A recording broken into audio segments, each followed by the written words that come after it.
Oke, Assalamualaikum warahmatullahi wabarakatuh. Good evening everyone. Selamat malam teman-teman semua. Boleh nih ramein terlebih dahulu kolom chatnya. Okay, a very warm welcome to our webinar, International Culture, How Different Countries Regulate AI. We are coming to you live via Zoom and YouTube. Thank you for taking the time to join us today. I hope you are all doing well and excited for tonight's discussion. So introduce myself. My name is Nadila Maulini. It's such honor to be your MC for this evening. I'm so hyped to see so many students and participants join us from different places. Before we dive into the future of AI, let's go over a few quick house rules to keep things smooth. First, please keep your mics mute unless invited to speak. Second, feel free to drop your question in the chat box throughout the session.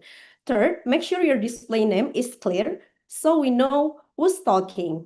Teman-teman boleh untuk rename nama underscore peserta ya teman-teman. Oke. So before we begin, we would like to extend our sincere appreciation to all partners who have support and collaborate in making this webinar possible. Thank you to Ormawa UT Semarang, Tangan Edukasi Indonesia, Ormawa UT Makassar, Satya Konsil, Ormawa UT Jakarta, Ormawa UT Palembang, Ormawa UT Aceh, Ormawa UT Mataram, Ormawa UT Medan, and Hima Ikom UT Bandung for being part this session. We have the ideas, experience, and inspiration shared today. We will serve as valuable foundation for future growth and collaboration. Okay, and also thanks go to Mr. Dr. Eka Nugraha, Mr. Usman, and Mr. Mohammed for taking the time to be with us and for their willingness to share this valuable knowledge, experience, and insight. So guys, could you please type in the chat box your name and where you are joining from today? Let's see how far our webinar reached tonight. Oke, boleh nih teman-teman untuk share nama dan juga dari mana nih asalnya hari ini supaya kita tahu, wah sejauh mana webinar ini membawa teman-teman. Wow, from Malang, from Surabaya. Oke, Jakarta. Boleh nih ramein dulu kolom chatnya. Padang, Pakistan, Tasikmalaya, Bandung, and okay, thank you so much guys. So to officially kick things off, we will start with our opening remarks. It's an honor to invite Project Manager Kak Sinta, or organization representative, to share a few words and set the stage for tonight's discussion. To Kak Sinta, the floor is yours.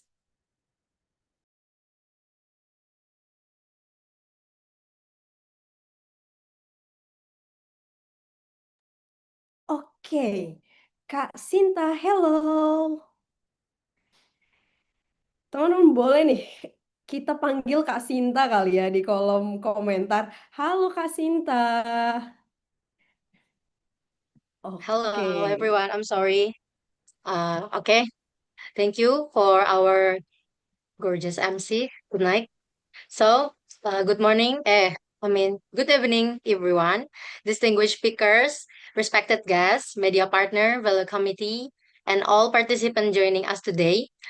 On behalf of the organizing committee, I would like to warmly welcome you to the International Session 2026, Bridging Cultures in the Digital Era, an international talk on AI governance and society.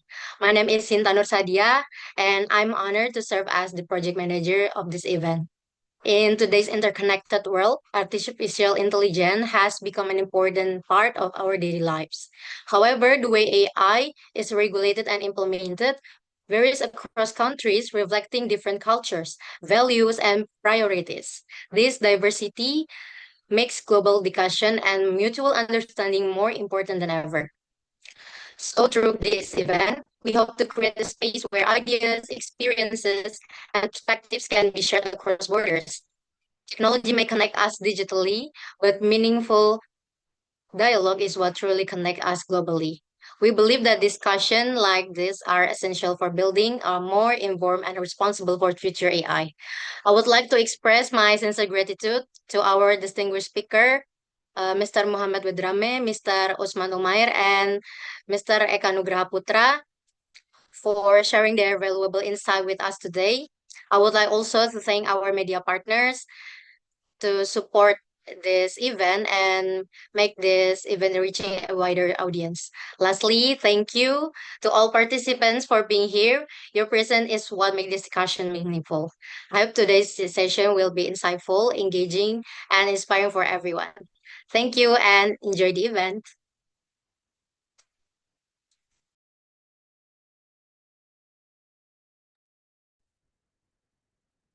Okay, thank you for the inspiring welcoming remarks and for officially opening today's webinar, Kak Sinta. We sincerely appreciate your time and support. Thank you so much.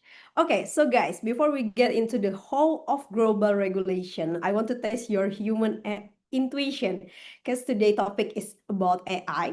So let's start with a quick and fun AI ice-breaking challenge.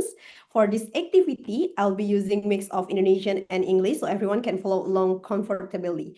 Oke, kakak operator, you can share screen ice breaking today.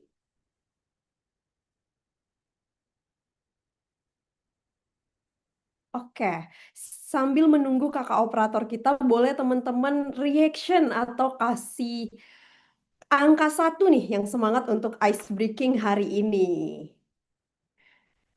Alright, udah kelihatan ice breakingnya ya. So, on your screen, you see kita akan main apa hari ini? Sorry, kita akan main next, kakak operator.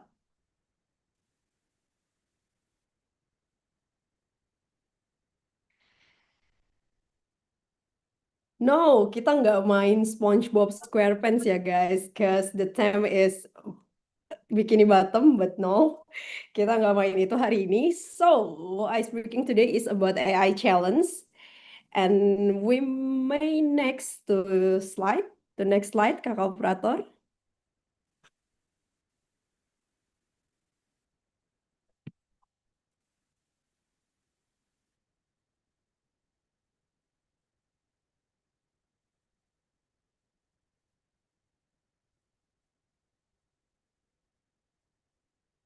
Alright, today game is AI challenge and how to play guys. So if you know, you can raise hand everyone and we'll give everyone a few minutes to submit their guess pastinya. Dan on your screen you see three different image. Some of was created by human while other were generated by by artificial intelligence. So your challenge is simple. Take a close look at each image and try to guess which one was generated by AI and human. Jadi permainan kita hari ini adalah AI or real. Jadi setiap slide menampilkan tiga gambar. Dan teman-teman semua boleh menebak nih gambar mana sih yang dibuat sama AI dan juga manusia. Dan teman-teman kalau misalnya tahu langsung aja raise hand biar nggak kedahuluan sama teman-teman yang lain. Dan tentunya kasih sedikit alasan singkat kenapa sih gambar tersebut dibuat AI atau kenapa sih gambar tersebut kelihatannya kayak dibuat manusia. Kita tes human intuition teman-teman semua. Oke, yang udah excited boleh dong kasih reactionnya. Oke, udah 1.000 orang yang kasih reaction nih today. Oke, kita next slide.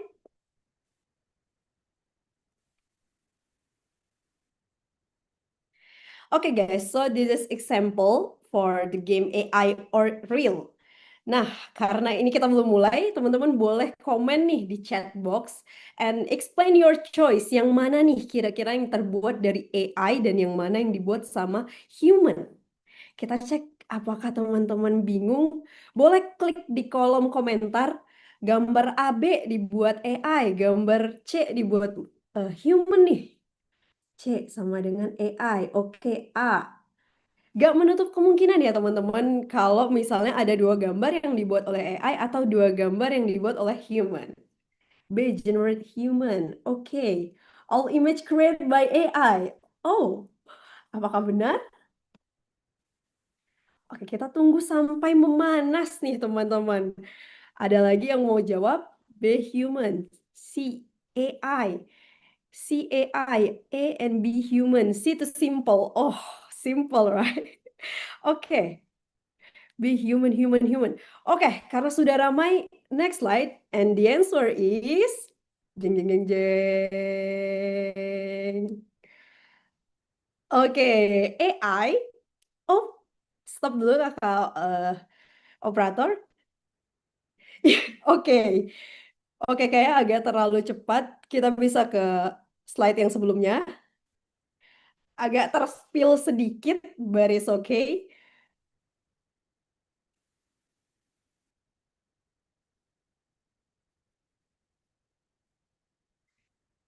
Ke-spill tipis-tipis ya teman-teman, tapi nggak apa-apa. Oke, jawabannya adalah AI itu gambar ANC dan gambar B itu human. Ayo loh, siapa nih yang human intuitionnya ternyata? No, we know another answer. Oh no, we have many questions. So tetap excited teman-teman, still excited karena kita banyak banget question yang super duper hard gitu buat teman-teman tebak. Oke, kita bisa ke next slide. Next slide. Oke, oke, next slide, Kakak. Are you ready? If you want to answer, please raise hand as quickly as possible. Oke, raise hand. Who knows? AI or real? Explain your choice. Your choice. Boleh Raisa nih yang bisa jawab. Oke, don't drop text guys. Ayo raise hand karena kita bakal hitung yang raise hand nih. Boleh nih yang raise hand dan bisa open mic dan jelasin kenapa sih gambar ini AI ataupun gambar ini human gitu. Oke, tapi kolom komentar udah mulai rame. Oke, Carol, peserta. Boleh nih, kakak panitia, kita kasih. Carol. Oke, I see a lot of answer coming in drop chat box, but tadi ada Carol yang raise hand. Carol, oke. Carol, oh oke, sekarang Tasha. Tasha, silahkan Tasha.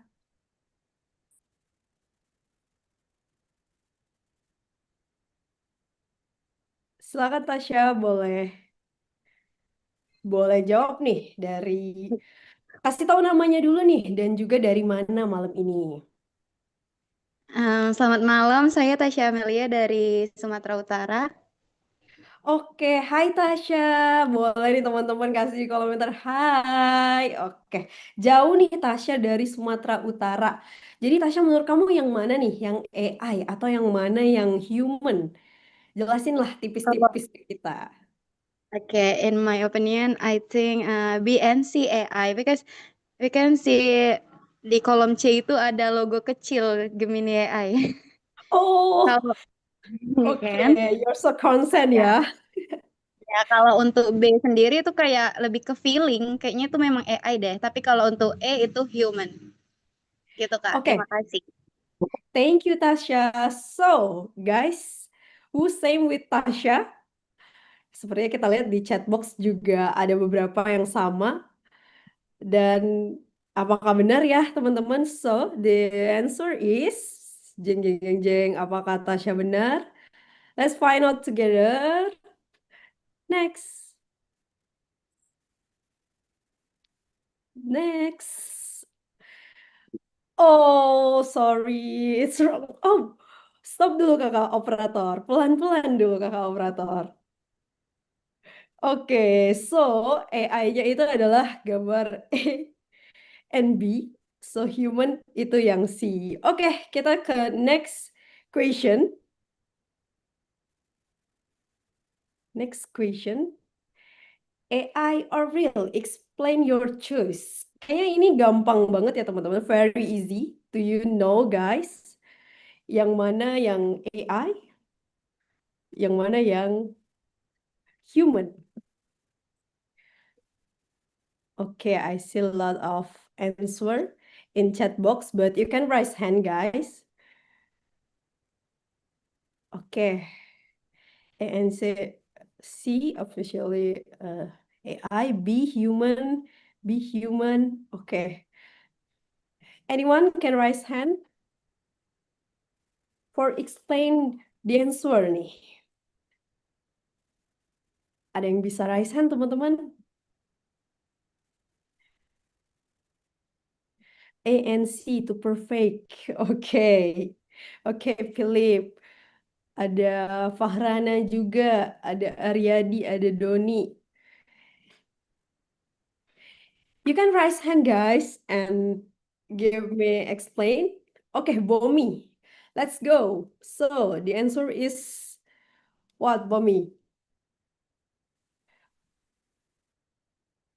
Oke, Bomi lewat sepertinya ya teman-teman. Ada yang lain? Oke, silakan Kak Indah Mutiara. Halo, aku Indah Mutiara dari Jakarta. Kalau menurut aku sendiri, yang AI itu yang C, karena itu kelihatan banget kayak bukan realnya gitu. Terima kasih. Oke, thank you Kak Indah. Apakah benar? So let's find out together. The answer is jeng jeng jeng jeng. Apa nih teman-teman? Answernya apakah teman-teman benar? Oke, benar. Jadi C adalah salah satu yang generate by AI, but A2 and human itu di picture B ya teman-teman. Siapa yang benar nih? Boleh kasih reaction yang benar di chat box dan juga di tadi nih. Dia yang raise hand. Oh, ada yang salah kasih reaction juga nggak apa-apa. Oke, so next question guys. Udah mulai panas ya. Oke, nah ini kayaknya paling sulit nih, very hard. Kita tentuin who was generated by AI and others generated by human. Oke, oke, let's go. Let's go, kakaknya. Let's go. So the answer is, boleh nih. Kakaknya boleh nih, jawab. Halo kakaknya. Oke, sambil tunggu kakaknya, I read in chat box. A human, B-A-I. C human. Picture C is AI. Oke, apakah benar? Oke, udah bisa unmute kakaknya.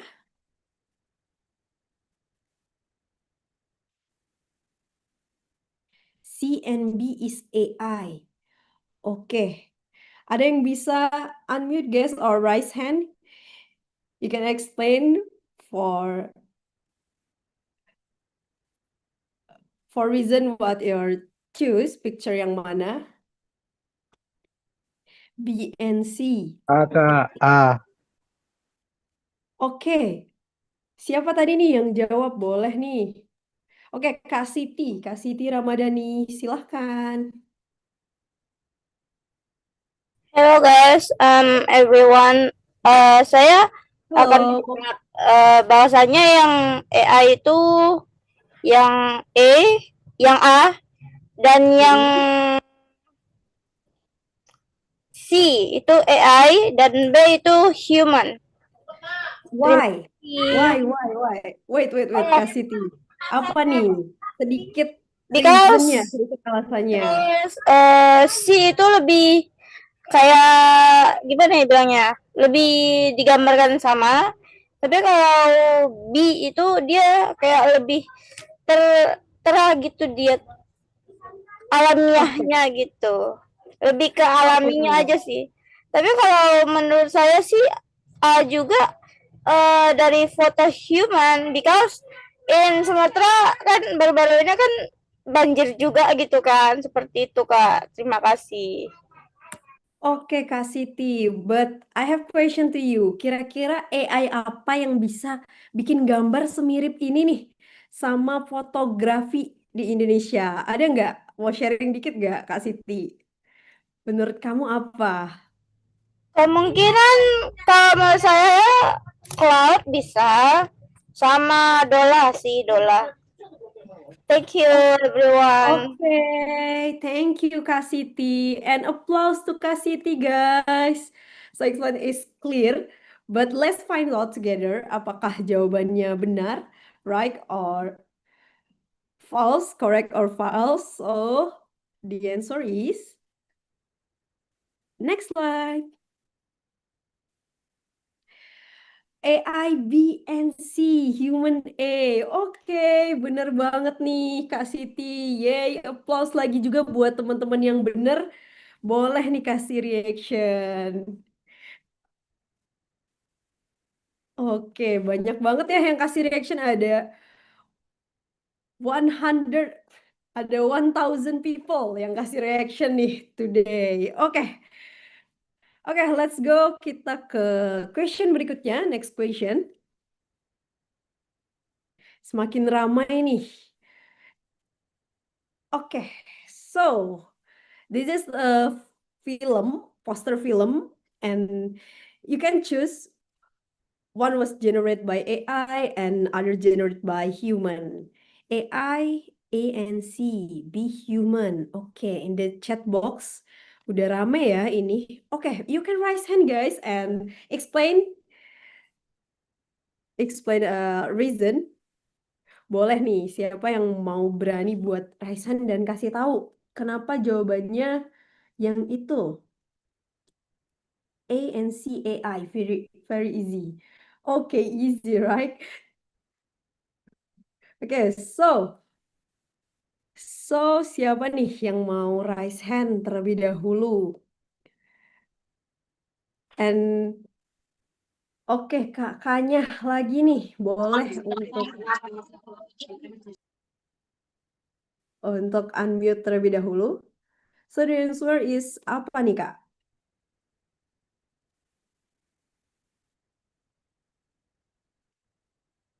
Oke, hai kakaknya. Maybe trick option. Some Pixar film look similar. Apakah benar?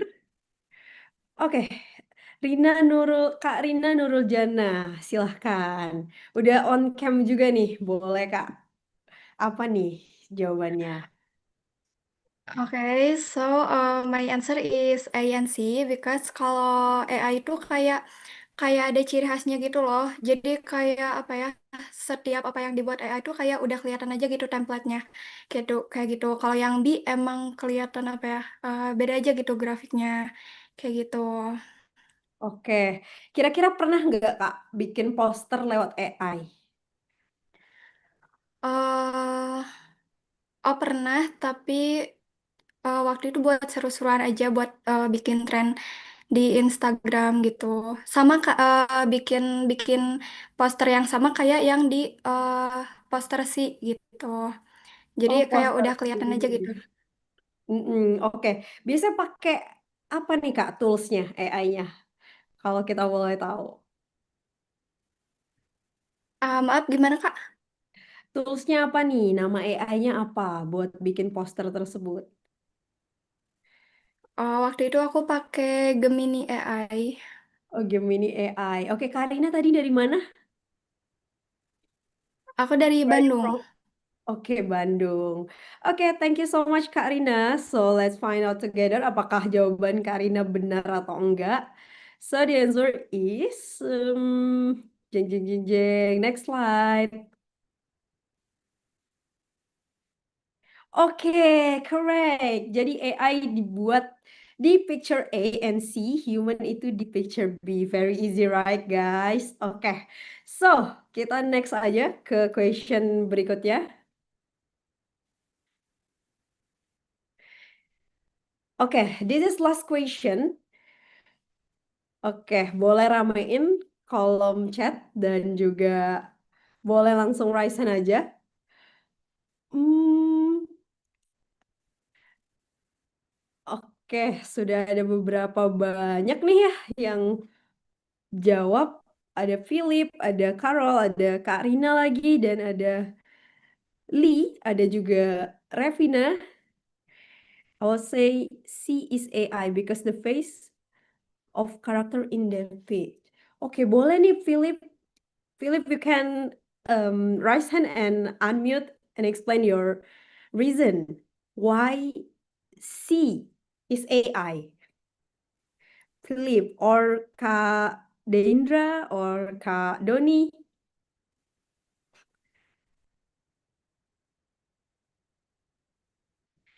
AI. AI. Oke, last question guys. Yang bisa memenangkan game ini nih.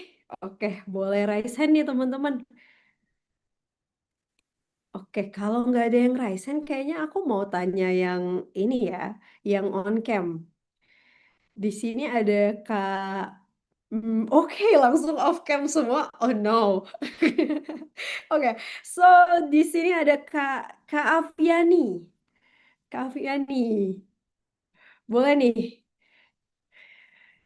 kasih kita a little reason yang mana picture yang AI or yang mana yang human nih, Kak Afiani. Kak Afiani Syahrani. Halo Kak, Halo, suara aku terdengar. terdengar? Menurut aku yang A itu AI. Kenapa tuh Ya, Kak? yang C juga bisa AI. Kenapa tuh Kak kira-kira Kak? Karena kelihatan dari struktur mukanya kalau AI itu dia agak template gitu. Terus agak aneh juga bentuk mukanya. Oke, so A and Gitu. C was generated by AI ya Kak? Ya. Oke, apakah benar? Apakah benar teman-teman ada yang setuju? Yang setuju boleh nih kasih reaction, ya kan reaction. If you same answer with Kak Afiani. Oke, Kak Dendra, Kak. Oke, so the answer is let's find out together. Apakah benar A and C? Oke, next slide. Oke, ternyata yang dibuat oleh AI is only picture A. Oke, and human B and C. Nggak tertebak banget ya, teman-teman. Oke, B also human. Oke, so karena itu adalah last question. Thank you so much, guys. Karena udah ramein and participant and juga excited for the ice breaking today. Okay, so this challenge. So just how advanced AI generated content has become, and sometimes it's not easy, right? Sometimes it's not easy, and between human creativity or AI generated is creation. And that's exactly why conversation about AI are becoming increasingly important around the world. That brings us today's discussion. How do different countries regulate AI and what can we learn from their approach? And to help us explore this topic further, we have an excellent moderator who will guide today's discussion and facilitate a conversation with our speaker. So, ladies and gentlemen, please join me in welcoming Keisha Prabowo, passionate in social development and communication. Keisha, floor is yours. Thank you.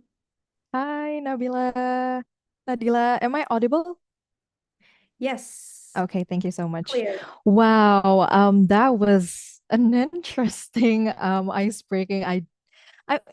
Me myself, I tend to struggle, differentiating between AI and real art or real creation from humans, especially in social media, gitu ya. Kayak kita ngelihat di TikTok banyak banget video-video yang ternyata tuh AI generated gitu ya, dan itu juga berpotensi berbahaya juga nih gitu karena nanti takutnya ada misinformation, terus ada hoax dan sebagainya gitu. But before that, thank you so much Nadila. And good evening, everyone. Welcome. Allow me to introduce myself. My name is Keisha, and I will be moderating tonight's webinar discussion.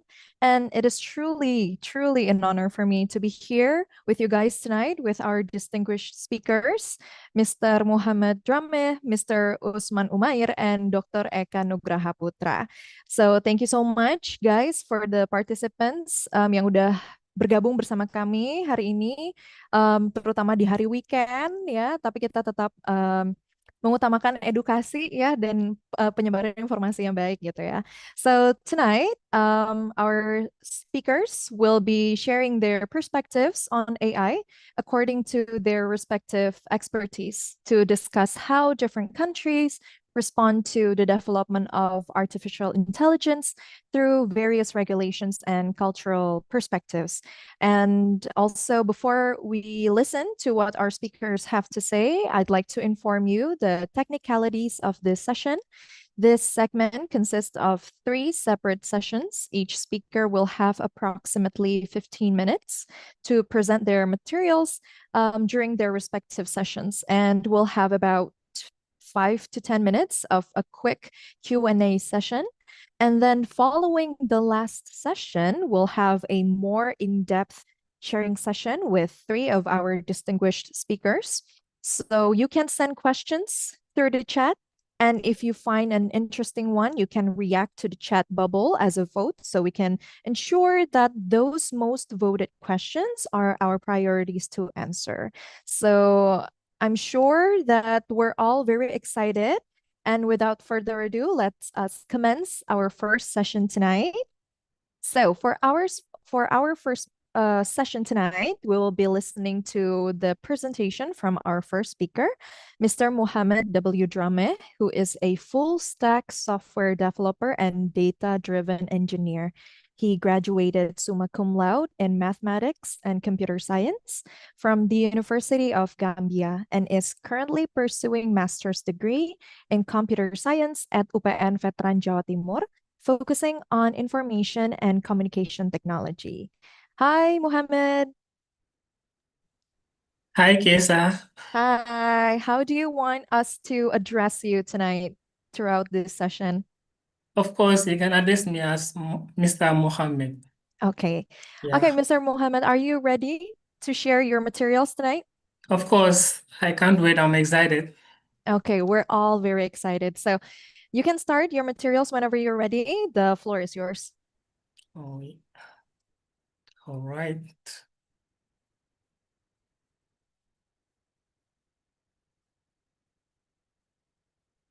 Can you see my screen, Kesa? Yes, it is clear. All right. Thank you very much for that very kind introduction, Kesa. And I also want to thank Nadila for the very exciting quick game there. First of all, I would like to thank Phoenix 7 for organizing this international sharing session. I would also love to acknowledge the presence of and thank my fellow speakers on the panel, Dr. Eka and Mas Usman Umer. My name is Mohamed Drame. I am a Gambian. I am currently pursuing a master's degree of information technology at UPN Veteran Jawa Timur, and I'm excited to join you today. Of course, may I also use this as an opportunity to say thank you to our guests who have joined us today. From wherever each and every single one might be joining us, I say unto you, thank you and welcome. The topic of our discussion today is bridging cultures in the digital era, AI governance and society, an international talk on AI governance and society. Today's journey, I would like to frame this conversation around 4 questions. First and foremost, what exactly is AI?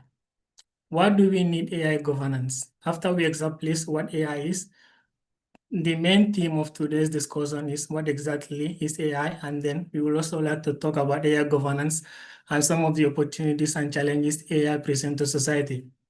And then finally, we will also like to talk about the future of AI and what kind of future that we want to build. What exactly is AI? We mean artificial intelligence. I believe that we need to explain what exactly artificial intelligence is without being very technical for the purpose of this discussion today. There are many ways of doing this.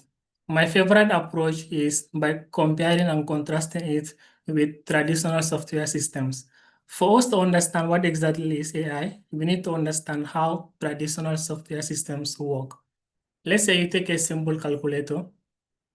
You write in 2 plus 2, the answer will be 4 every single time because a programmer has written it.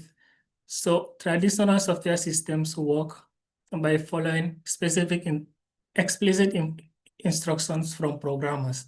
So the outcome is predictable and it is always standard. AI systems, on the other hand, learn from data and predict the most possible outcome or the most likely outcome. We can therefore say AI system is a computer system that has the ability to learn from data, understand language, and generate content, as well as support decision making. What do we mean by learning from data? Suppose you want to write a system that identify what is an apple. If you're going to explicitly write all those instructions, you have to take into account what is the color, does it have the stem, what is the shape, and this will be very massive and virtually impossible. Compare this to an AI system. All you have to do is take 100 pictures of an apple from different angles and different lighting conditions and just give it to the AI with the label apple. It will begin to understand what are the visual features that make an apple, and therefore, the next time it encounters an apple, it will be able to tell this is an apple.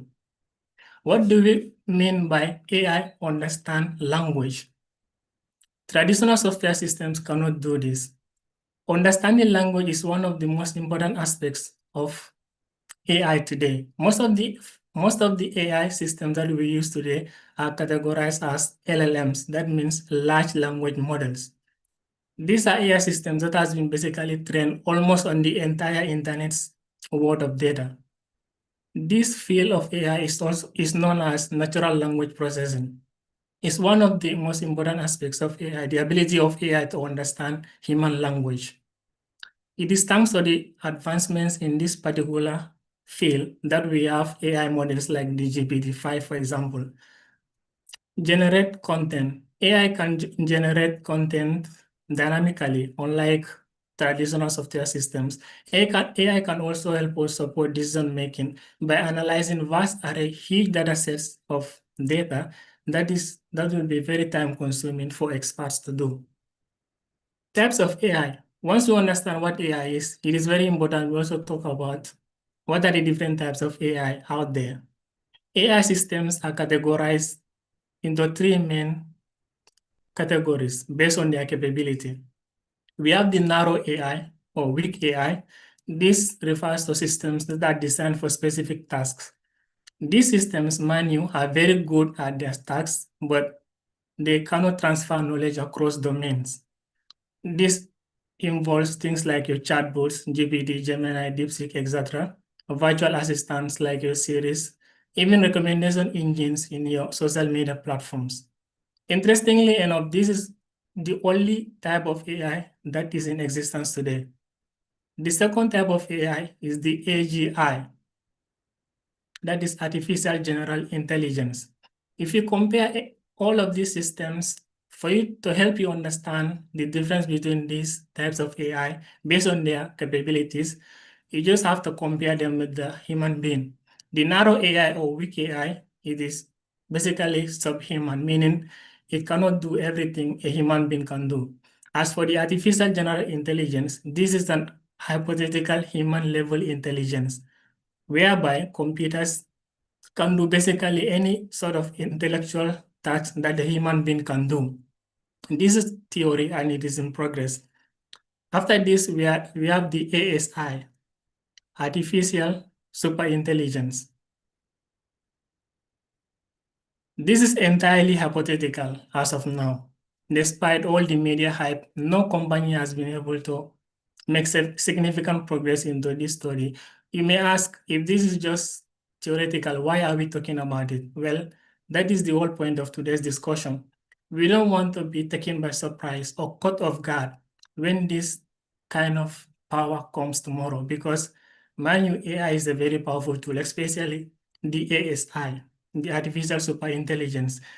This is an hypothetical AI futuristic in which AI systems surpass human beings across all levels of intellectual capacity. Every AI system we use today is narrow AI.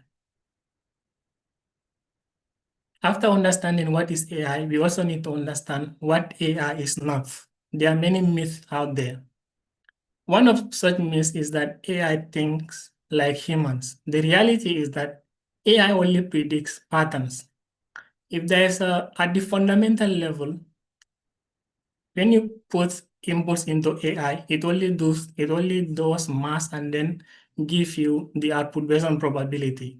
So the LLMs like your ChatGPTs, Clouds, your Geminis, they're basically one big calculators that are just doing mathematical and all sort of probabilities to give you the output. So they don't think in the same way human beings think. So they just recognize patterns in data and give you the most likely output. Myth number two is that AI is always correct.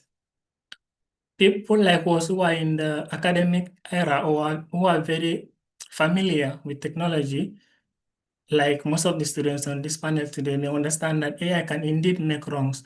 But the average guy on the street may not understand this because AI is very confident in its output. And the reality is that some of this output can be factually wrong.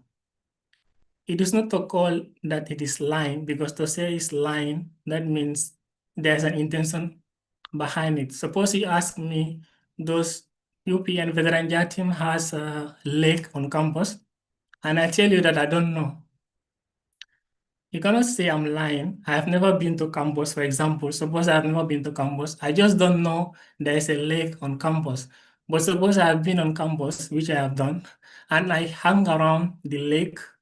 This is just an example. And you ask me, is there a lake on campus of Bella Negara? And I say, I don't know. Then in that case, I'm lying because I know.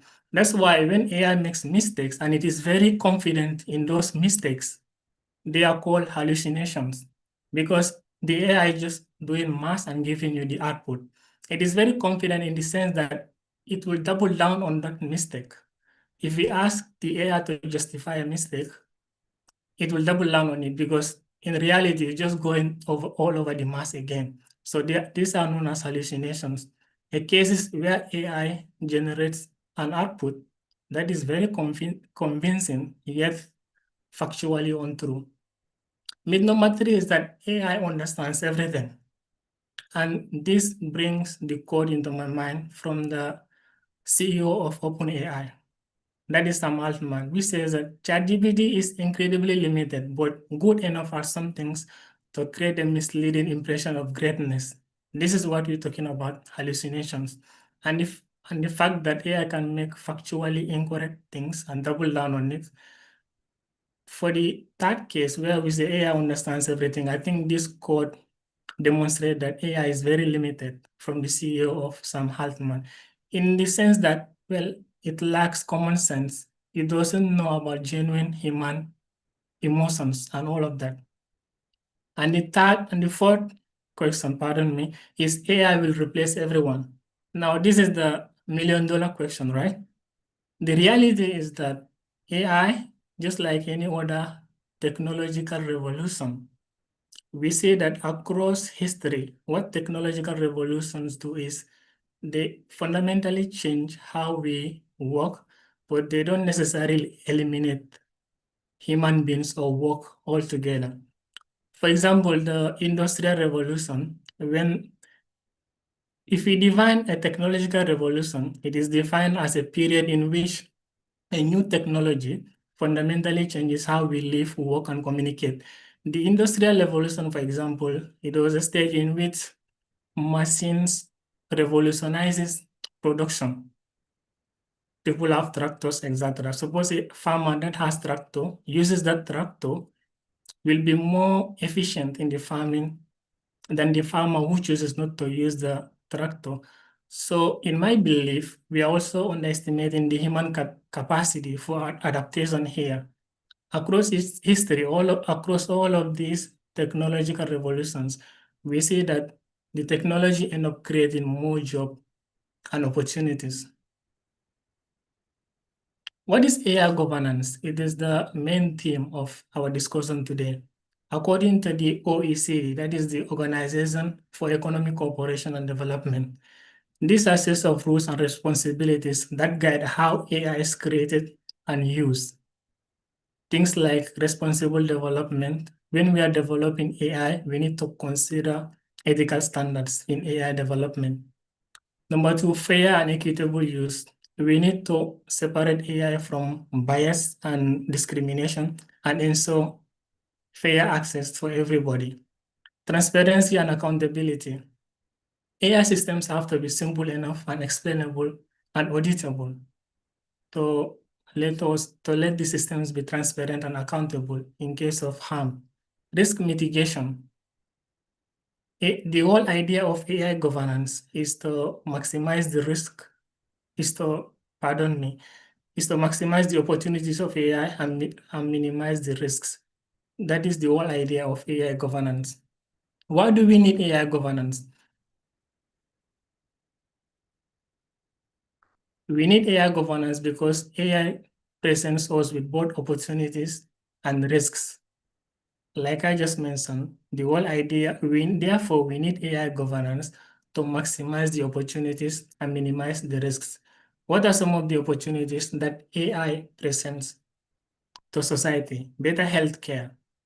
AI systems, like I said, can go through vast amounts of data sets that is virtually impossible for any human to go through in just few seconds.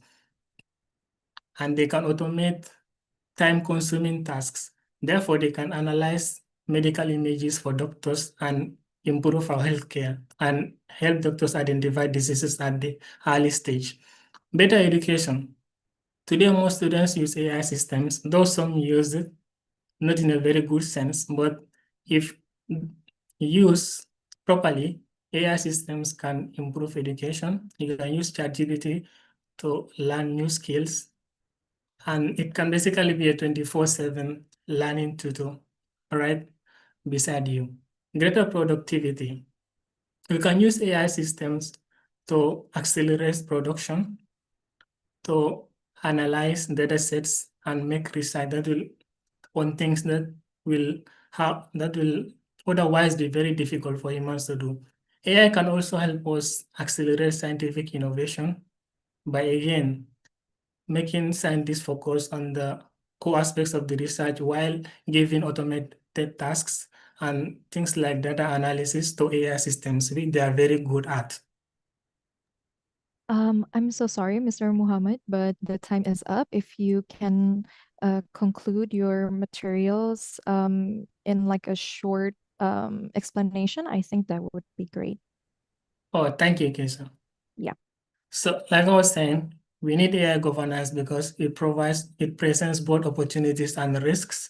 Therefore, the whole idea of the governance is to maximize the opportunities and minimize the risk. These are some of the risks that AI presents to society. So when we talk about AI governance, it's not only about regulating technology, it's also a human challenge. It is a challenge of values, is an ethical challenge. The whole idea of AI governance that fosters this discussion today is how can we use AI in a way that benefits society without minimizing innovation. Listen, so AI governance in practice, these are some of the AI governance frameworks across the world. In the European Union, for example, they prioritize rights and safety. In the USA, is innovation. And China, the priority is stability and national security. And in Indonesia and other Asian countries, is about growth and balance, whereas in Gambia and many sub-Saharan African countries, is about access and inclusion and capacity building. These are some of the core questions that different countries ask before implementing AI governance. For Indonesia and Gambia in specific, these are the strategies and the current AI landscape. For Indonesia, believe it or not, they do have a national AI strategy known as the Strategies KA.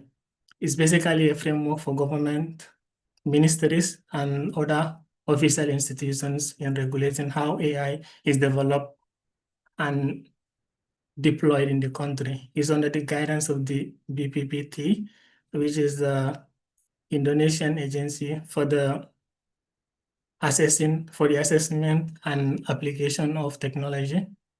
When it comes to research, that is led by the BRIN, in industry, there is high adoption in Indonesia for AI systems in many industries like fintech, e-commerce, logistics. The government fundings that go through the various government institutions in the Gambia and many other African countries, the question is a little bit different. It's mainly about capacity building, and the research is led by institutions like the University of the Gambia, MRC, etc.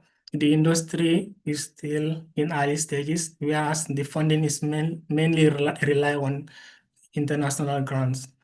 Despite the massive difference in size and culture, the Gambia and Indonesia those share some priorities when it comes to AI and AI governance. One of such is AI literacy. For us to use AI better, we need to understand what AI is.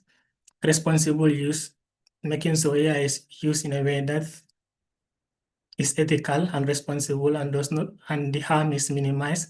Inclusion, we want to make sure the opportunities presented by AI benefits everyone and not just a selected few, as well as international cooperation. What kind of AI feature we want to build? We want to build a feature in which innovation improves people's lives, and the AI is ethical. Just because AI can do something doesn't mean it should do it. Inclusion, AI should create opportunities for everyone, not just a few people, human-centered as well as globally cooperative. Final reflection. We started today's conversation by asking what exactly is AI and why do we need to govern it. We discovered that different countries and regions approach this question differently. In certain regions like the EU, they prioritize personal privacy. In regions like China, national security. In the US is about innovation and open market capitalism, whereas in developing countries, it's mainly about capacity building. So All right. thank you so very much for your kind attention.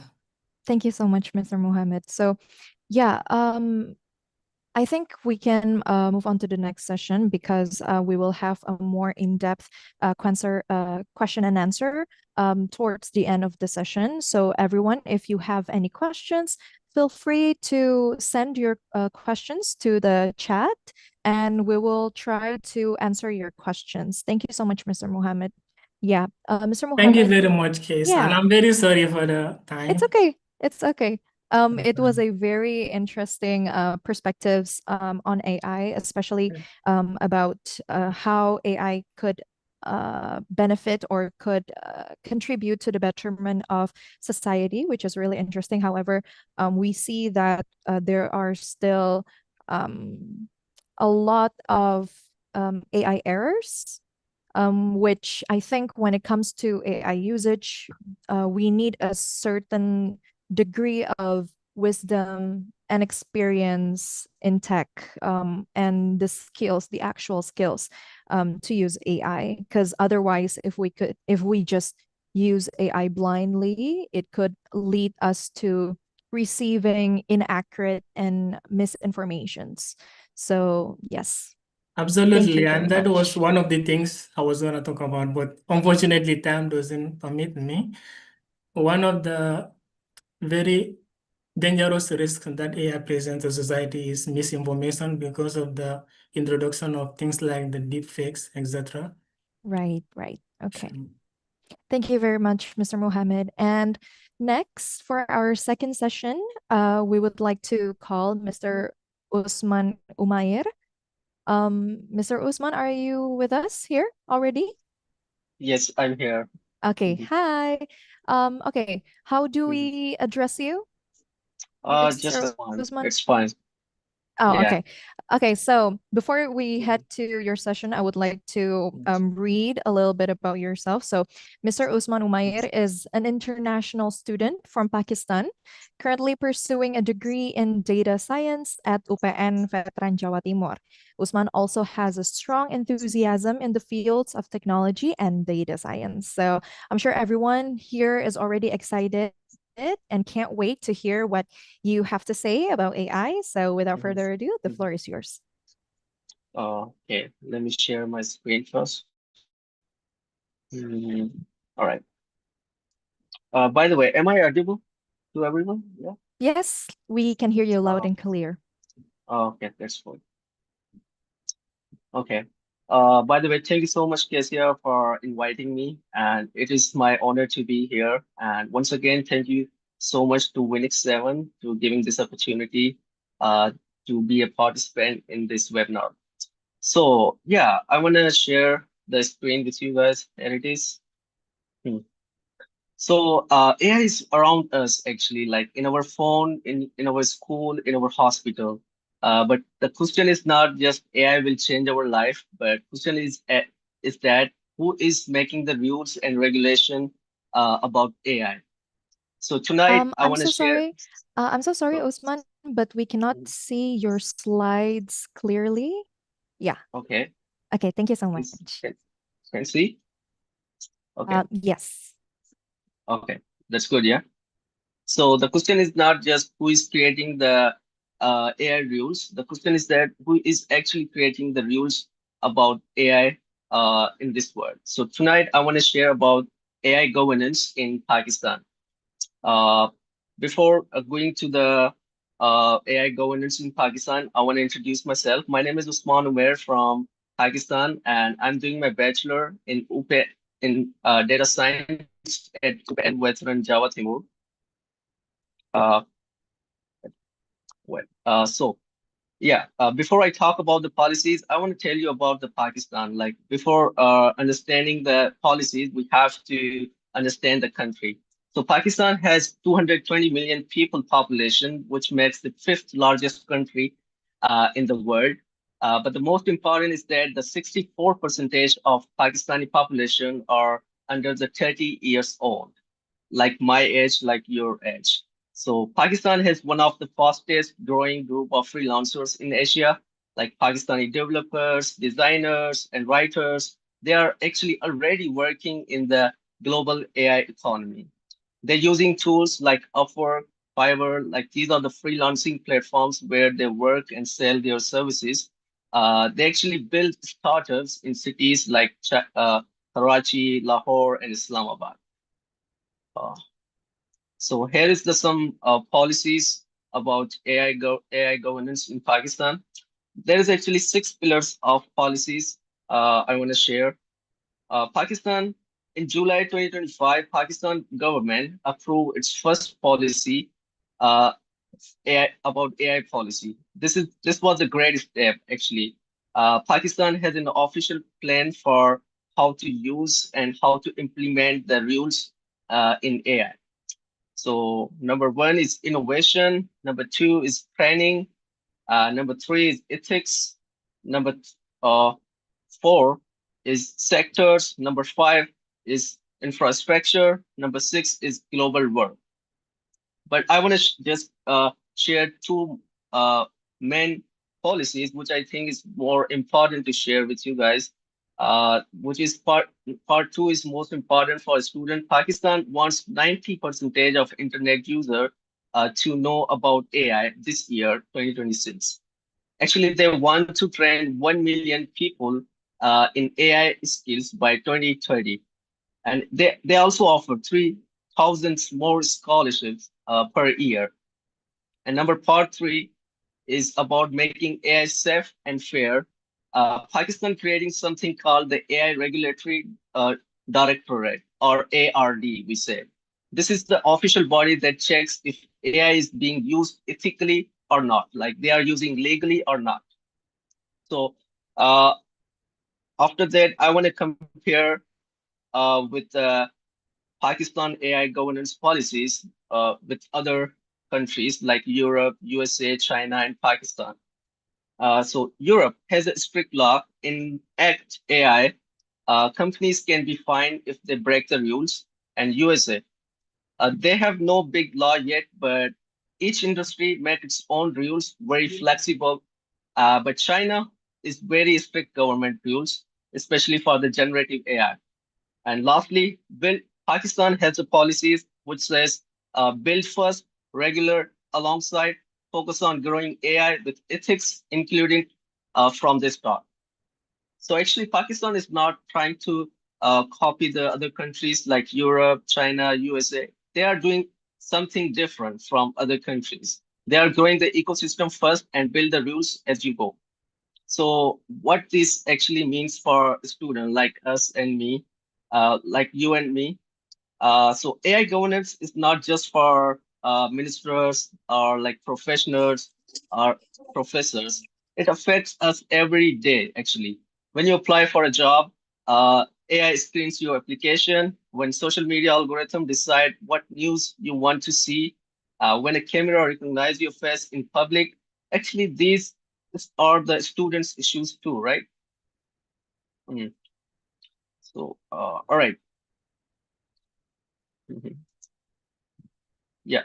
So these are the student issues too. So for Pakistani students, the new policies bring real opportunities, which are 3,000 AI scholarships every year, which support the international internship. The startup can in Lahore, in Karachi, and Islamabad is growing for the first time in the AI governance. So in the end, I would say Pakistan is still writing the AI story. AI, the law is not finished, but the infrastructure is still growing. Mhm. Uh, yeah. So in the end, I want to close this session. I hope tonight you have one question about the AI governance, so you can ask to your country like what they're who are actually creating the rules and regulation about the AI, because it's really important to highlight in this world, because without following the rules and regulation, we can't run the AI. So I hope this session doing well. And thanks so much for listening and joining this session. I really appreciate for that. Thank you. Thank you so much, Usman, for your Mhm. interesting materials that you have shared with us tonight. So yeah, I think it is great that not only the Western side of the world participates in the development and in the regulation of AI, but we see representation from the global south as well, that we are partaking in this acceleration of the usage of AI, which is I think it's really great to see. Mhm. Yeah. Thank you so much, Kezia. Thank you so much. And if I'm not mistaken, you mentioned that the Pakistani government actually supports the younger generation, especially the students, to actually learn about Mhm. the development of AI. Is that Yeah, correct? like in 2025, they have just released the policies about AI governance in Pakistan. So in there, like they are offering 3,000 plus scholarships for those students who wanted to learn about the AI. Ah, I see. Is Mhm. the scholarship program only focuses on like domestic education programs, or like Mhm. does the Pakistani government actually supports the student to conduct their studies abroad in different countries? As my research, I observed that like they are just offering scholarships to domestic students, but yeah, they are also supporting those students who wanted to go abroad and wanted to get education from other countries like Europe, China, Japan. So yeah, they're also encouraging that.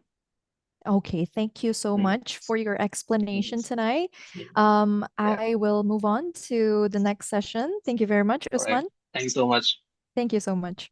Okay, so for our next session, I would like to call on Dr. Eka Nugrahaputra. Paika, are you already with us? Yes, I'm here, Keisha. Okay. Thank you so much. Okay, so before we get started on your session, I would like to read a little bit about yourself, your credentials. So, for our third speaker tonight, we will hear a presentation from Dr. Eka Nugrahaputra. Dr. Eka Nugrahaputra is an academic and a researcher in the fields of law, digital media, and information governance. He's currently serving as a research fellow at the Center for Trusted Internet and Community at National University of Singapore, or NUS. Is that correct, Baika? Okay. So I'm sure we all are very excited to listen to you, to your materials. So without further ado, the floor is yours. Thank you, Kesha. Good evening, everyone. Thanks again for Finish 7 and also all the organizing committee for the very fantastic event this evening. I didn't expect that there will be 152 people joining us tonight, but it's still really nice to see that everyone is joining us. Let me do my share screen. So what I would like to do is do a quick presentation. And I mean, Keisha already introduced me. Thank you very much. I'm a researcher at the NUS, and my short talk will be really short, hopefully really quick and short, but it's about AI regulation and trust because of my two fellow speaker, Mohammed and Usman, already brilliantly talking about the technical aspect and how each different countries have been regulating it. So I think I'm going to take a little bit further as in a more global, how they exploring global perspective, and then how is on the international law or levels, in addition to what the national legislation efforts in regulating AI. But let me do something else before I start my presentation. I already asked the committee, then hopefully will be okay. So I would like to play this movie, about 2 minutes, a very short movie clip, and let's waltz all of this. And afterward, I'm gonna ask one quick question. This is not what we done earlier with the guessing which one is AI. I promise you this is not something, but just really just watch and enjoy the movie. Okay, here we go.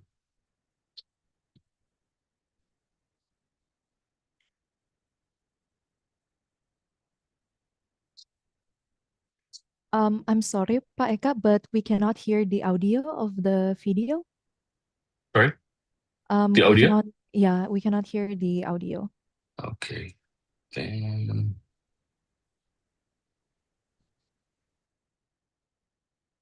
can you guys hear it?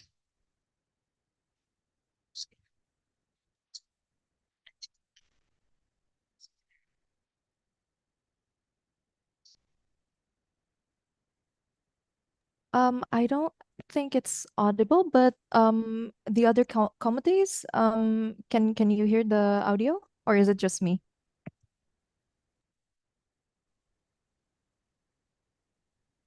Okay, so apparently, yeah, we can't hear the audio.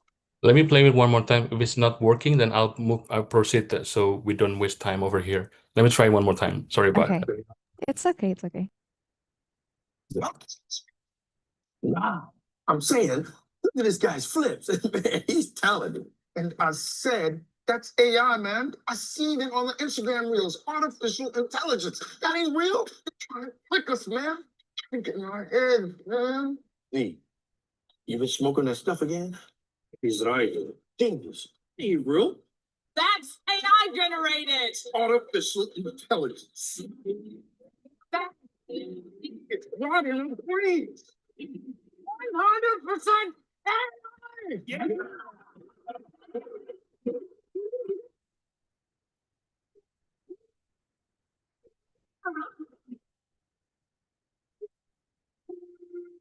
Is this what we come to, guys? That we can't enjoy the talent of a young man because of all the AI videos that we see on our phone. Wake up! This is real life. That's a real man with real talent. Follow me.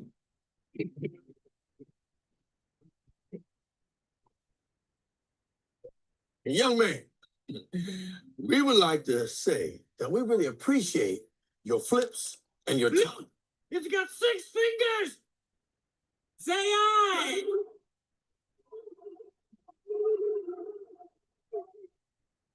Told you. AI.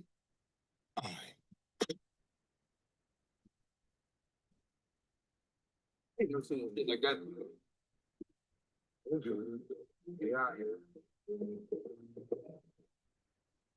Okay, so this movie was released I think a few months ago in 3 months ago in February, I believe, and already watched by millions of views. And I don't know if any of you have watched this, but I would like to ask you a quick question, one quick question, and please feel free to type 1 or 2 words in the comments in the chat box. I mean, what do you get after watching this movie and that associated with AI? What do you get about after you watch this movie? Just 1 or 2 sentence that you think you can relate to, or you think you can grasp to from the idea of this movie. And I mean, and the title is That's AI.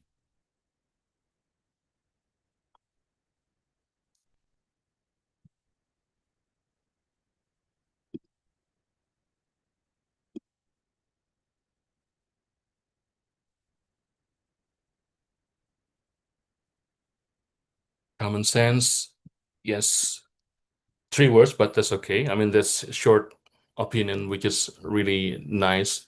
While waiting for the others, I think we have seen this kind of phenomena that everybody keeps saying whenever you watch a video on the internet, everybody's usually going to say that whether this video is real or not, is true or not, or this is fake or not. And then some other people would that maybe have been thinking that I already get the exposure enough from AI generated videos, and I will say that this is AI or not, or I can confidently say that this video is AI, and then somebody else over here make clickbait. Yes, that's true. Get so hard to differentiate between AI generated or real, whether it is real or AI generated on the internet for this video. Which then, what's one of the core thing in regard of AI development is about how then we would like to ponder these 2 questions, especially from the previous movie that we just watched. Is that the perspective on AI the same? As in, is there a common understanding of the benefits and harms of AI? My 2 fellow speakers already talked about how AI helping in a lot of aspect, industrial, maybe and to some extent also in education, also to labor and so on and so forth. But also that maybe have been also being a big discussion is about the harms of AI, and then how the people in the society is currently thinking about whether we can trust whether we can have trusted sources because of AI generated information. And these 2 recent implementation, one from United Arab Emirates in 2025 on the second picture on the right, is about how then the government plan to use AI tools to not only summarizing, but also drafting and reviewing federal and local laws. So they will be using one of the office over here, Regulatory Intelligence Office, will oversee this initiative. They would like to start making law from the scratch, summarizing the current laws, drafting new laws, reviewing the potential loophole or gap in the laws within the country, and then drafting new law or maybe pass enactment for the preparation or the plan to enactment or to passing new laws based on those AI tools. The left one is I think happened last week or 2 weeks ago. UC Berkeley Law School adopts new strict ban on AI use by students, which is actually, when you see that strict ban, it's not completely banning for AI. I mean, but whenever it comes to the examination session, whenever it comes to using it for fake citation, whenever it comes to even brainstorming, the law school would not allow it. But if the faculty member, as in the professor, would like to adopt it, then it's still possible to do it. But this is actually what I say earlier is about how to make that, whether we can trust AI this day as in the technology. And then this come to the next question, how then on the international level, not only to the unilateral approach by each country from the previous 2 speakers, I would say that I agree that there is no need to, at least for now, to making a new treaty or global treaty on AI international level, but at least there is at least some guidance that already have been passing by or adopted by the UN as the international organization. Over here, I put only 3, but there are so much more actually. So UN in the 2024 adopted this General Assembly resolution that adopting the global framework to ensuring that AI is beneficial. AI can be used to all nations and countries while respecting human rights. And then also in the same year, the UN advisory body on AI released final report on governing AI for humanity, proposing the inclusivity and then how then distributed architecture for AI governance, and also the Global Digital Compact. I think it's also 2024 or either 2025, proposing and also adopting UN framework. So all of this not necessarily as a hard law or law that has sanction punishment in that kind of sense, but all of this is usually more in the, especially for the Global Digital Compact and also the UN advisory body on AI, it's more on the soft law, so more like a policy that can be adopted by the country or by the UN state parties to would like to adopt it. But at least that can be some guidance for this country, for the country to making sure that they can regulate AI while still respecting human rights without deleting or eliminating the potential that AI may offer. However, Pak Eka, I just want to remind you that you have 5 minutes left. yes, of course. Thank you. However, the AI Labs heat maps over here is showing the difference color coded over here. The gray one is the one that have not passing a specific legal framework, but the ones that in brown implemented, proposed, and voluntary code is voluntary code, which means that they already passed law, but then it's not necessarily using the international law framework.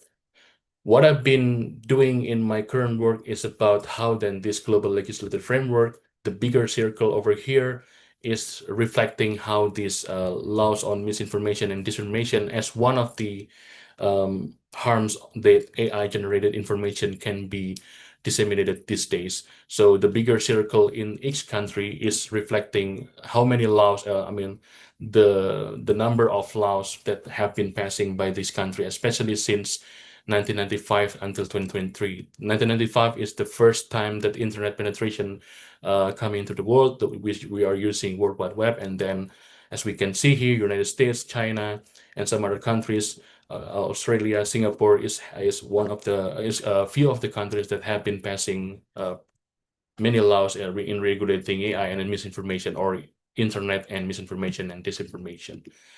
The importance of this is that there is a disrupted information ecosystem. There is trusted sources of information that also affecting the human rights. And what kind of human rights, whenever we're talking about the AI generated misinformation and disinformation, is that it can be affecting civil and political rights, polarized society, and also right to participate in public affairs. It's maybe confusing people whenever they would like to vote. Like, for example, in Argentina in 2023, Javier Milei won the election, but news stories says that might be the first AI election because there was a black campaign or that deepfake generated image by the opponent by the Javier Milei team, and then make him won the election. On the other side, economic, social, and cultural right is something that usually overlooked because of AI-generated misinformation and disinformation, although it's actually affecting right to participate in science, lecture, culture, and education as well. So comparing these international treaties, as I mentioned before, in addition to that, ICCPR, Covenant on Civil and Political Rights, and National Court Proceedings is actually already regulating it. One of them is in European Court of Human Rights in the case of Bradshaw versus UK in 2025, that AI misinformation and disinformation is really impacting structural human challenge. But then the government of the country, in this case is the UK itself, already make effort towards that in combating that. But then it is inevitable that the impact is still affecting the election and so on. So while they also acknowledging that AI misinformation, disinformation is really affecting the civil and political rights, but the country also already make in a sufficient effort to combating those. It might be too detailed in technical of law, but at least that is something that we can grasp, that there is already an effort in terms of combating its AI harm. So I guess as the last part before I conclude the presentation, and we can later discuss about this, is whether I don't think strict law is really necessary at this moment to regulating AI, especially in regard of AI misinformation and disinformation, but it should be complemented by digital literacy. One of the example I would like to cite because I'm also from Indonesia is how the Peta Jalan or the roadmap of AI, the national roadmap of AI, is I think is still not inclusively using the all aspect of focusing on what should be done for particular sectors in regards of the AI governance, especially in the harm of misinformation and disinformation. Because as we can see, the focus is on how to ban it, how to taking down the content, not necessarily to how to complement it with digital literacy, as in reflected in the PP Tunas 2025 and 2026, the social media age restriction for children, because then, as we can see, it's not complemented by digital literacy, but also not kind of overlooking how the AI governance would be imposed in the first place. So I guess that will be all. I hope that will be useful and we can discuss later. Thank you very much, Keisha. Thank you so much, Pak Eka. Okay, so this is the last session of the speakers' materials, and I would like to call our other speakers, Mr. Muhammad and Usman, and also Pak Eka, because after this we will have a more in-depth session, and we will discuss the topics surrounding AI, and we also have a few questions actually from our participants. Let's start with the first question. Okay. So the first question is, let me see if I can. Okay. So what are the advantages and disadvantages of using AI? I feel like Mr. Muhammad already covered a little bit of that. And also Paika tells us about the harm of AI or how AI can harm our society. But I just want to hear, maybe we want to hear like maybe a short answer to that. Maybe let's start with Paika first, maybe. Yes, so the question was the benefit and the advantage and the disadvantage of using AI. I think to summarize all the benefit and harm that we might see on the news is that that how it will be affecting we as the user, as the human being, when we putting too much trust on the AI tools, whatever tools it is, be it like chatbot or like image generator or something like that, then we actually kind of eroding our critical thinking, our language skill, our reading comprehension skill, and all of those that usually we are using our brain to analyze this, analyze that. That's why I put the example on the United Arab Emirates whenever they would like to making a law. I mean, there is a part in the news that says that they would like to summarize the law, but what concerns me is how then they are going to make it in maybe in the plan to drafting new laws, that it's actually kind of concerning, especially me as a legal scholar. If it's only used as a part of supporting tools to summarizing the loophole, the gap between the previous law and the other laws or the future law, how it should be, and then the decision it will be left to the human being, as in the parliament members in this case, that's still okay, that's still fine. But what is going to happen over here, it seems like beyond that.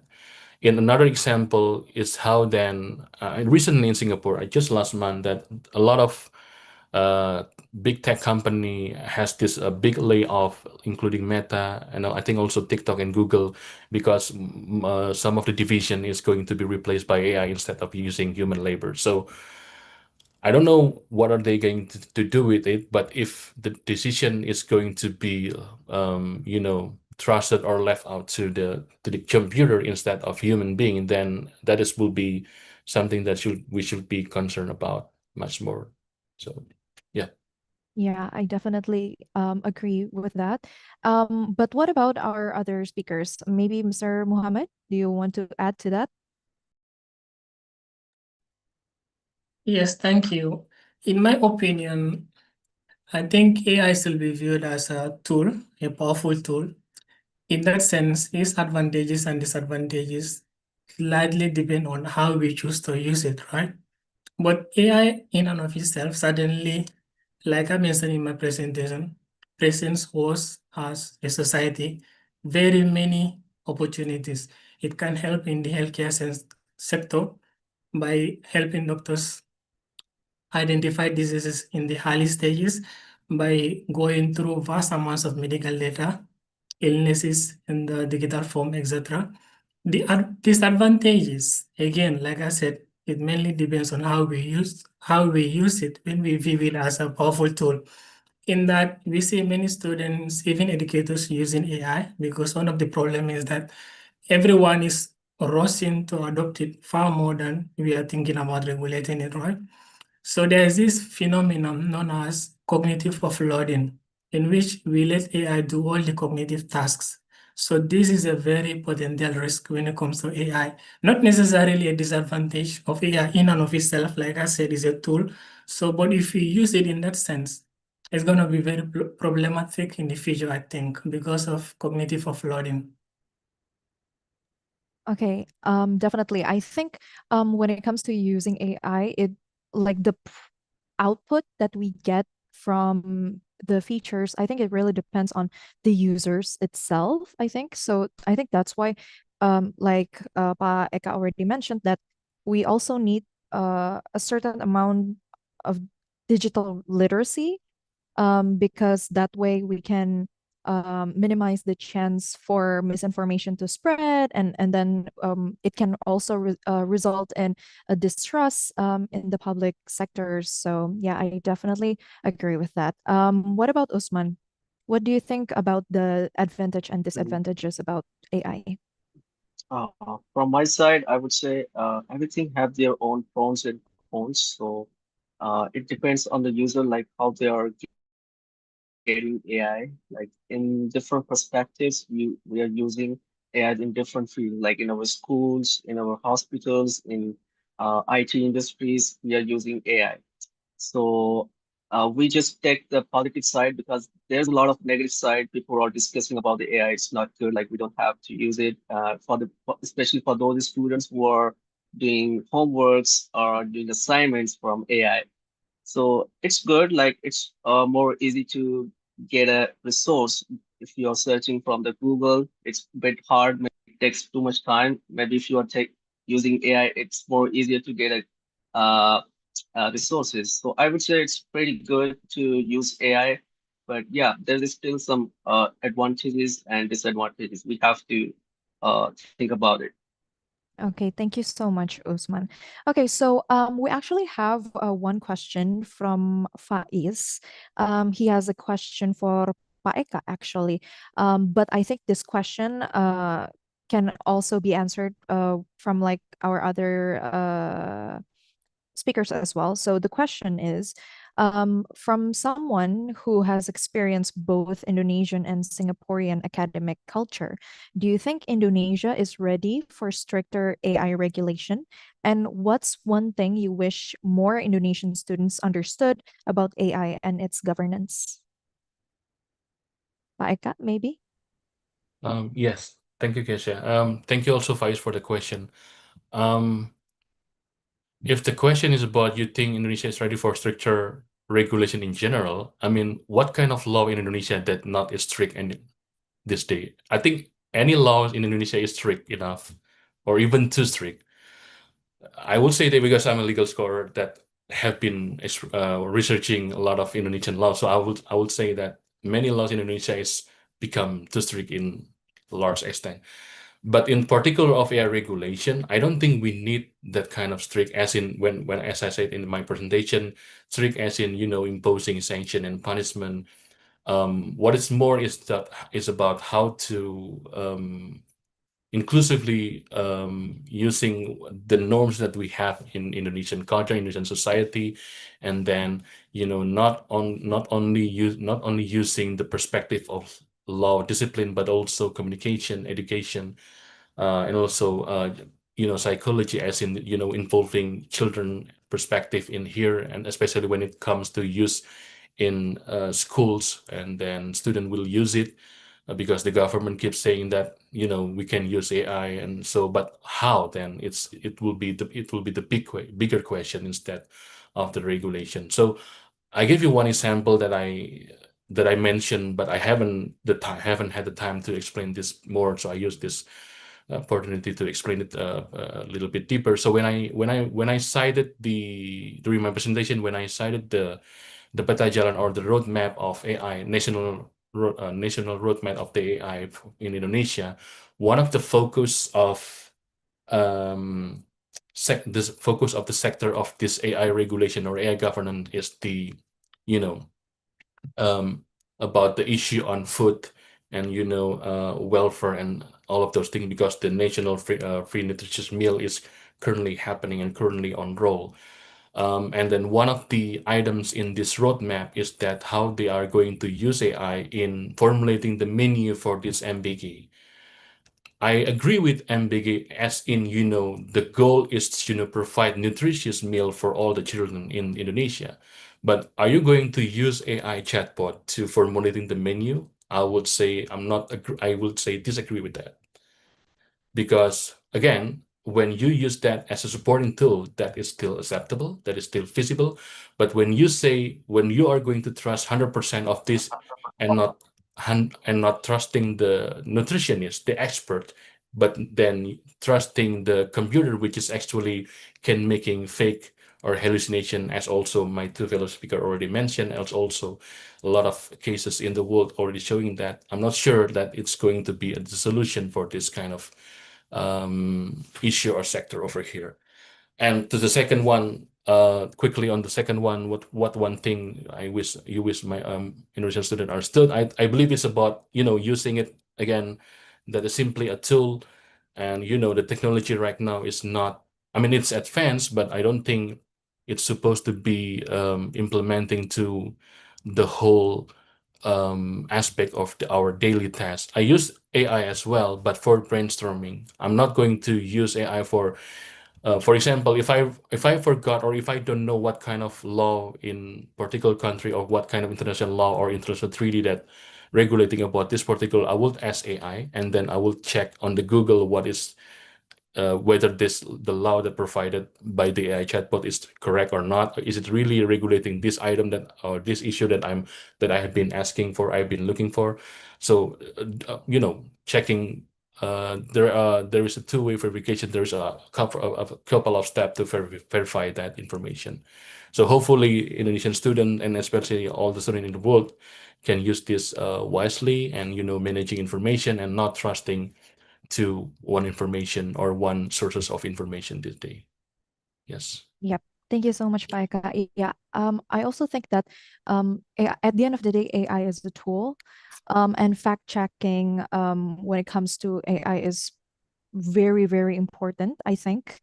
And I think it's a interesting perspectives when it comes to AI usage, especially in academia, because like Paika already stated that if we use AI in a long period of time, especially in academia, maybe it can result in like some kind of cognitive dissonance, or like our critical thinking is not as well developed because we're so used to instant information without any research skills or maybe literacy and things like that. So I would like to ask Mr. Muhammad and also Usman actually about this, because you guys are actually students here in Indonesia. What do you think about the usage of AI in the academia world here in this country? Maybe Muhammad first.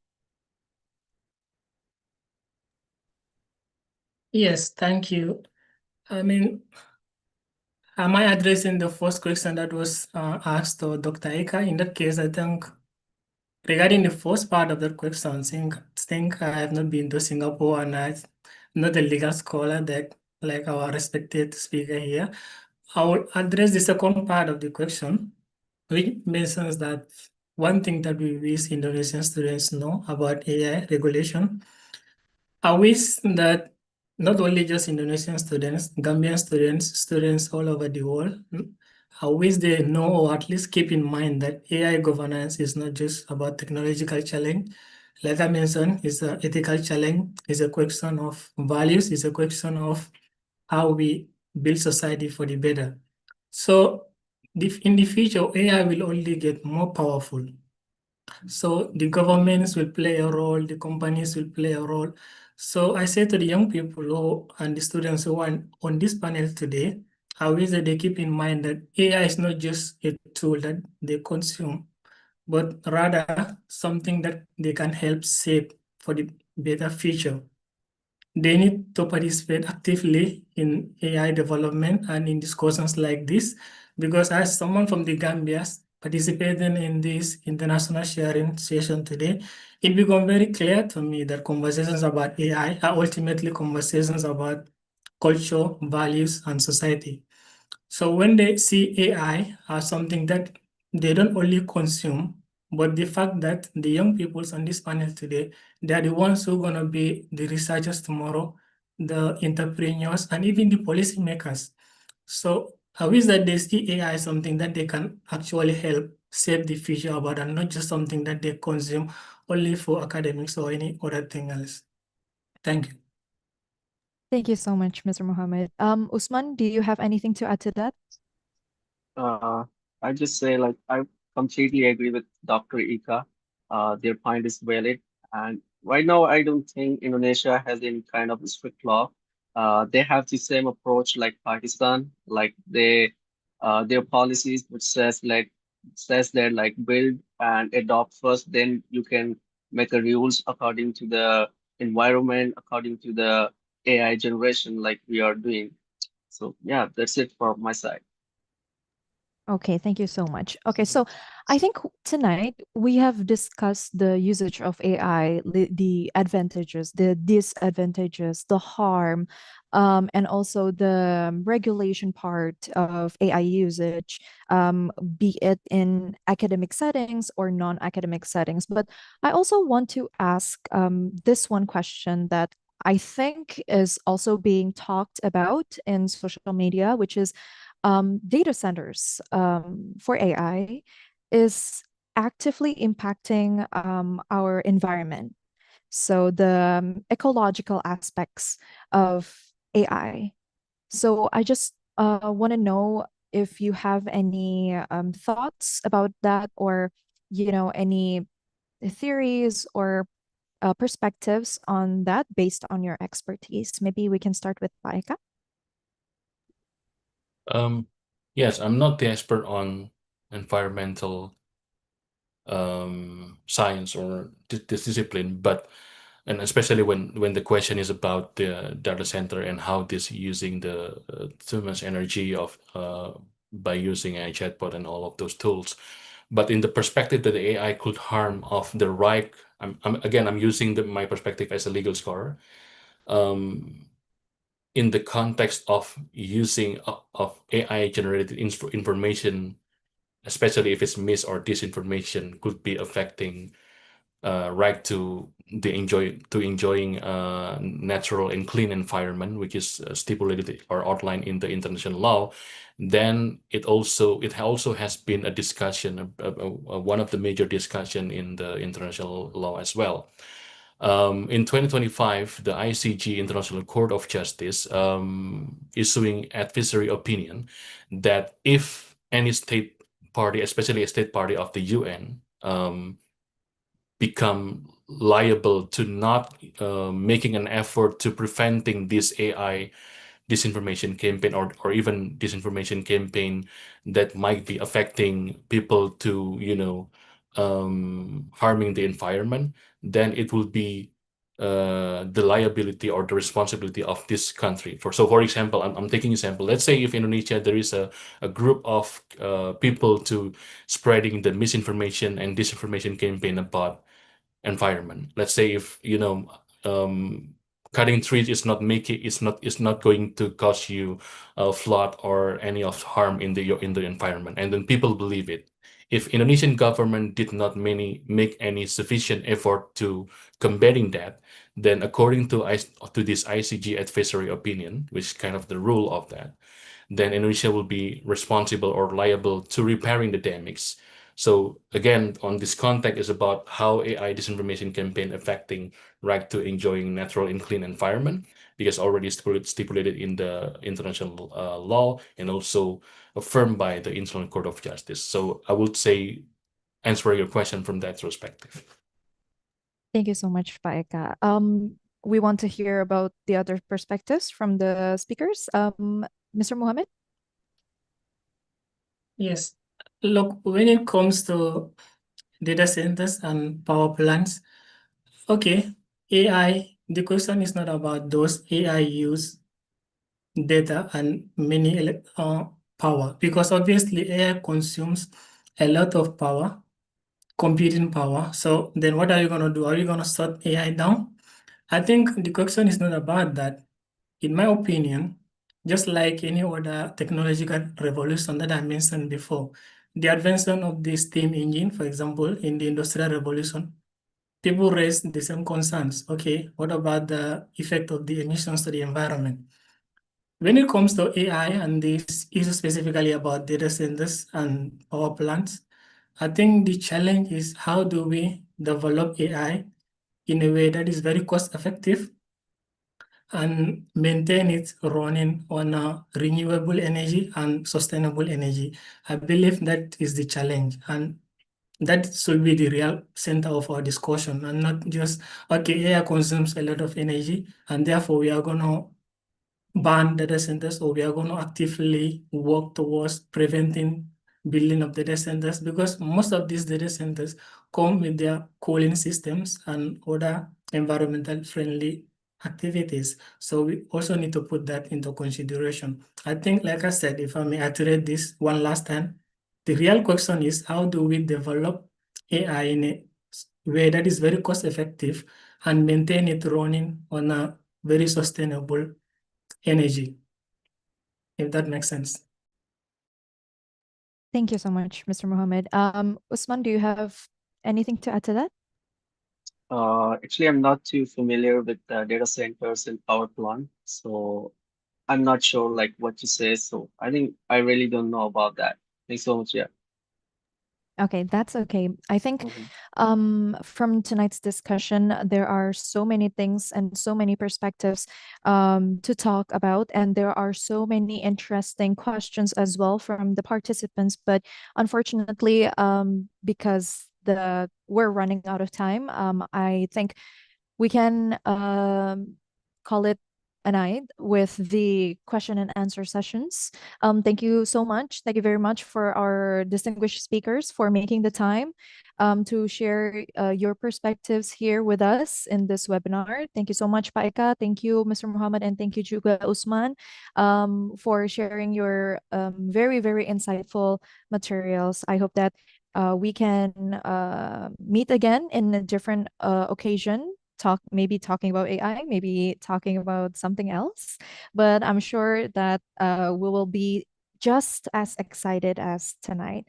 And I think as a conclusion for tonight, I think the discourse or like the discussion about the AI usage, whether it's harmful, whether it's beneficial, the advantages and the disadvantages, I think at this point we already know that AI is very powerful, and that AI actually can help us in our society with our daily tasks, maybe. But I think there are certain limitations for that, such as making the laws, and maybe in academia, or maybe like Pope Leo said in his encyclical that we should prevent the usage of AI for warfare, which is very concerning and very scary as a villain.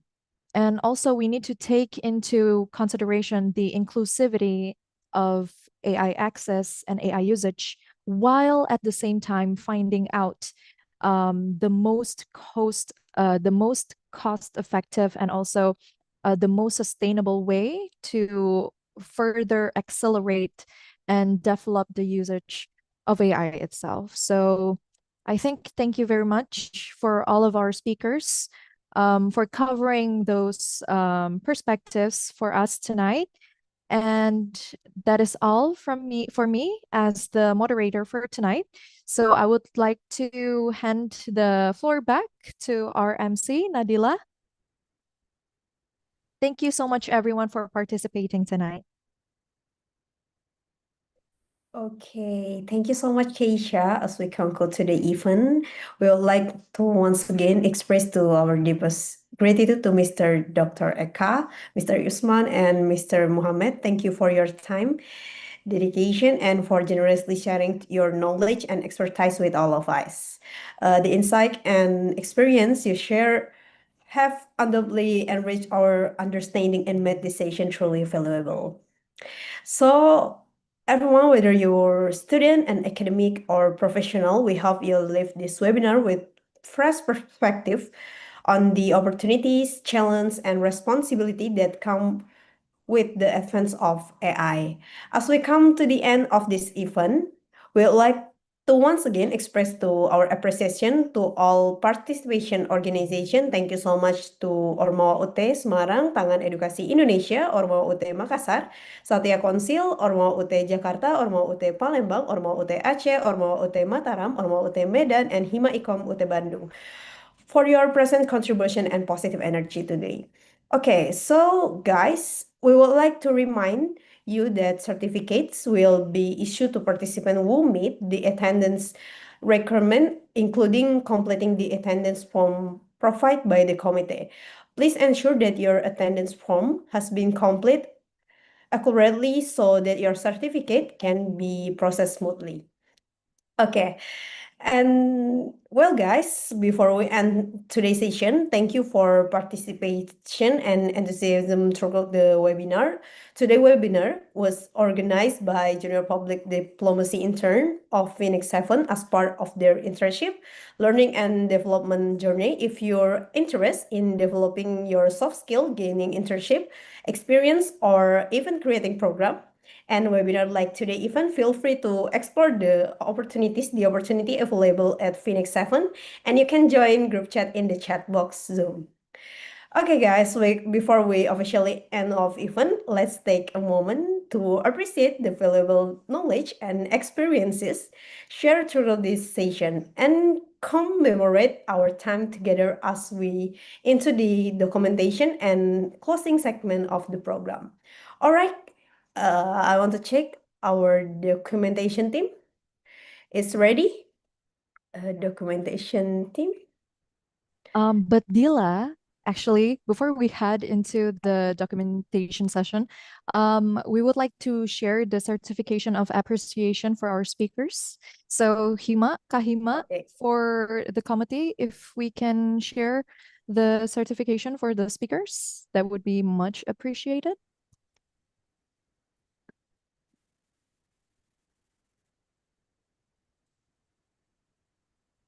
Okay, so certificate for speaker. Oh, yes, Keisha, you can next. Okay, so as a token of our appreciation for our speaker, Mr. Muhammad W. Dramek, we would like to give you the certification as a speaker. Thank you so much for joining us tonight. I hope that we can meet again in another occasion and in another moment. Thank you so much. Next. All right. Thank you very much, Kay, and the team. I am truly honored and I'm very happy to be able to speak on this topic because it is one of the important topics that is shaping our future today. And I appreciate the certificate. I say thank you to Phoenix 7 and the entire team and also the sponsors that help make this event possible. Thank you. Thank you so much. Thank you so Okay. much. For the Mr. committee, Muhammad. maybe the next certificate. Okay, we would like to thank Mr. Usman Umair as well as a speaker for the materials that he already conveyed to us tonight and already explained to us tonight. Thank you very much. We appreciate it. Yeah, thanks so much. Really appreciate it. Okay. The committee, maybe the next for Paika. Okay. Thank you so much, Dr. Eka Nugraha Putra, for making the time with us tonight and sharing your wisdom and your expertise in the area as a speaker. Thank you so much. We really appreciate it. Thank you, Keisha. Thank you, everyone. Appreciate it for the time as well. Thank you so much. Okay. I would like to give the floor back to the MC for the documentation. Don't forget to turn on your camera and smile as wide as you can. Okay, thank you so much, Keisha, and thank you so much to our speaker. Okay, so before we officially end off event, let's take a moment, guys. All right, our documentation team ready? Okay, I think ready. We'll take two rounds. Round one. First round is professional smile. So 3, 2, 1, kiss. Okay, until 6 slide. Wow. Okay, and then freestyle.